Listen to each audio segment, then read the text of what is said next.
In an increasingly interconnected world, each day brings new developments that ripple across nations, economies and societies. May 23, 2025 was no exception. From bold law enforcement operations and economic shifts to diplomatic maneuvers and regional diplomacy, several key events unfolded across the globe, reflecting the complex interplay of security, trade, and geopolitical strategy. This essay unpacks 5 major international stories shaping the global landscape today. One of the most notable developments was the launch of Operation Endgame, a coordinated international strike against cybercrime. Law enforcement agencies from multiple countries, including Europol and global cybersecurity partners, dismantled an expansive malware infrastructure responsible for large-scale ransomware attacks. Over 300 servers were taken down and 650 domains associated with malicious activity were neutralized. Authorities issued 20 international arrest warrants and seized €3.5 million in cryptocurrency assets.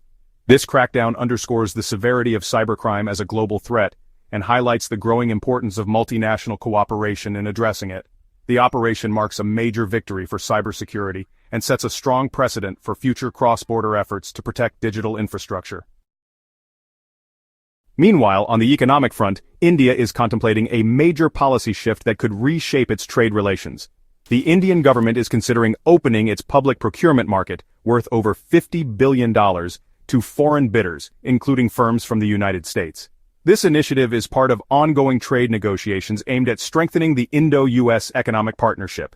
Historically, India's government contracts have been largely inaccessible to foreign firms in order to protect domestic industries. Should this policy be implemented, it could attract significant foreign investment, enhance transparency, and introduce competitive practices in India's public sector. It also signals a growing openness and willingness from India to integrate more deeply into global economic systems.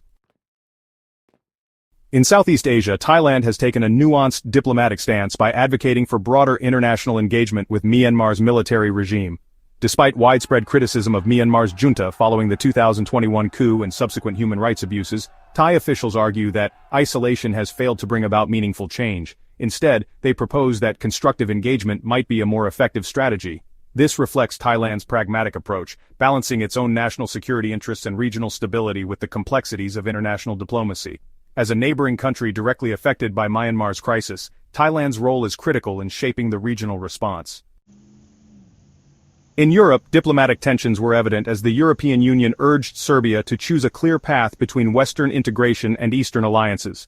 Serbia, an EU membership candidate, has maintained strong relations with both Russia and China, raising concerns within the bloc about its alignment. The EU's top foreign policy official emphasized the need for Serbia to harmonize its foreign policy with European values and standards, especially in light of broader geopolitical divisions. This statement places pressure on Belgrade to reconsider its strategic direction as the EU seeks to maintain unity and coherence among its current and future members. Lastly, in the Asia-Pacific region, Japan and the United States are preparing for a high-level meeting to ease trade tensions. Japanese Prime Minister Shigeru Ishiba and U.S. President Donald Trump have agreed to a potential bilateral discussion during the upcoming Group of 7 summit in Canada. Both leaders expressed optimism about the outcomes of ongoing ministerial tariff negotiations leading up to the summit. The planned meeting aims to address long-standing trade frictions, reaffirm mutual economic interests, and strengthen the alliance between the two countries. Such diplomatic engagement is crucial in an era of shifting trade policies and economic realignments.